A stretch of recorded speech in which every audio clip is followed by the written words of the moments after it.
Olá, tudo bem? Meu nome é Natália, eu sou neurologista e eu vou falar um pouquinho sobre o aneurisma cerebral, que nada mais é do que uma dilatação na parede das artérias intracranianas, principalmente naqueles locais de maior estresse hemodinâmico, principalmente nas bifurcações arteriais. Bom, 3% da população mundial tem aneurisma cerebral, com diferentes incidências ao redor do mundo. A gente sabe que a Finlândia e o Japão são locais classicamente com maior incidência dessa doença, dessa patologia.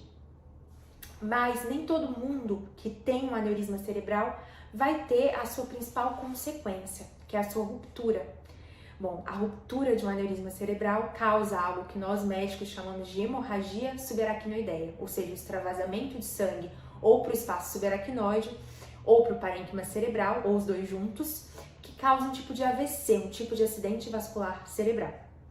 Bom, a hemorragia subaracnoide ela responde por apenas 3% de todos os acidentes vasculares cerebrais. Entretanto, esse AVC ele tem uma grande mortalidade. Cerca de 25% dos pacientes morrem antes mesmo de chegar a um hospital e cerca de 50% dos pacientes acometidos eles vão ter sequelas neurológicas irreversíveis pelo quadro. E daí a gente pensa, né, quem tem aneurisma cerebral? Qual a população com maior predisposição? Bom, principalmente mulher, a gente sabe que as mulheres são mais acometidas que os homens. História familiar positiva, então quem tem um familiar que já teve hemorragia subaracnoide, esse paciente precisa ser investigado, ele precisa ser rastreado com exames não invasivos, por exemplo, uma angiorressonância, uma angiotomografia. E a gente sabe que existem fatores modificáveis que a gente consegue intervir, como por exemplo, cessar o tabagismo ele se associa muito à presença do aneurisma, ele enfraquece a parede arterial, a hipertensão arterial sistêmica, e a gente sabe que o exercício físico ele pode ser um pouco protetor para essa condição. Bom, e como saber, né, se o aneurisma ele rompeu ou não? O paciente com aneurisma cerebral roto, ele chega no pronto-socorro contando para nós que ele teve a pior dor de cabeça da vida dele. É uma dor de cabeça súbita, que atinge um pico de intensidade em menos de 1 minuto, na qual o paciente se lembra exatamente o que ele estava fazendo no momento da dor.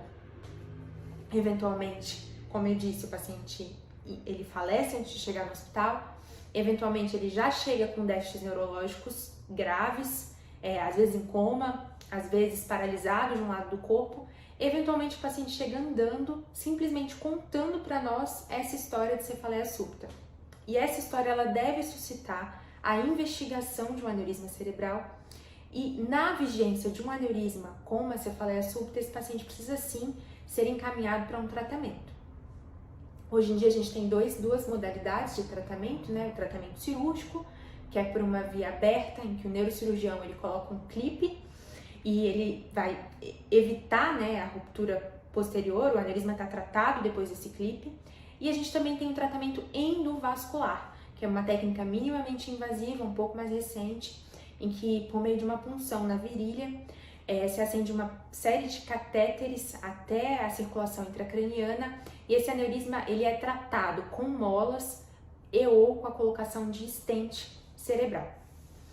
Bom, e por que não fazer rastreio da população, já que 3% da população tem aneurisma? Por que não tratar todos os pacientes, né? Porque a gente sabe que existem aneurismas que eles têm uma probabilidade muito pequena de romper. E essa probabilidade ela é menor do que a probabilidade de complicação do tratamento. O tratamento ele não é isento de risco, o paciente ele pode ir a óbito em decorrência dele, ou ele pode ficar com sequelas neurológicas irreversíveis. Claro que essa probabilidade é baixa, mas a gente trabalha com risco-benefício. Se a probabilidade do aneurisma romper for menor do que a probabilidade do tratamento causar danos, é melhor acompanhar esse aneurisma clinicamente. Quem vai decidir isso, né?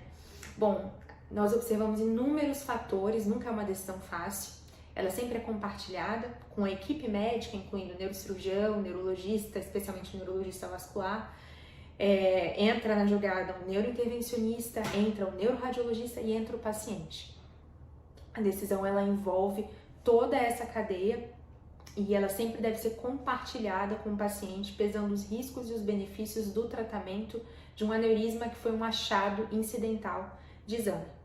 Agora, se o paciente chega para nós contando uma história de uma dor de cabeça súbita, aí a gente não tem dúvida, esse paciente precisa sim ser tratado.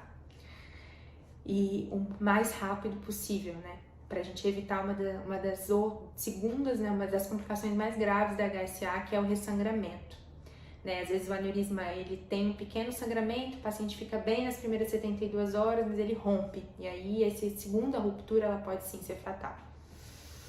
Bom, a mensagem é, na vigência de qualquer dor de cabeça intensa, súbita, com pico de dor em menos de 1 minuto, não pode ficar em casa, tem que procurar um sistema de saúde. E a outra mensagem é, se você tem um familiar que já teve uma hemorragia subaracnoideia, que já sofreu de um AVC dito hemorrágico, né, por conta da ruptura de um aneurisma cerebral, você precisa também procurar um aconselhamento de um profissional para rastrear a presença ou não de um aneurisma. E na ocorrência de um aneurisma cerebral, você precisa procurar um bom profissional que vai te aconselhar e compartilhar com você a decisão ou não pelo tratamento. A mensagem é essa, qualquer dúvida, eu estou à disposição. Um grande abraço.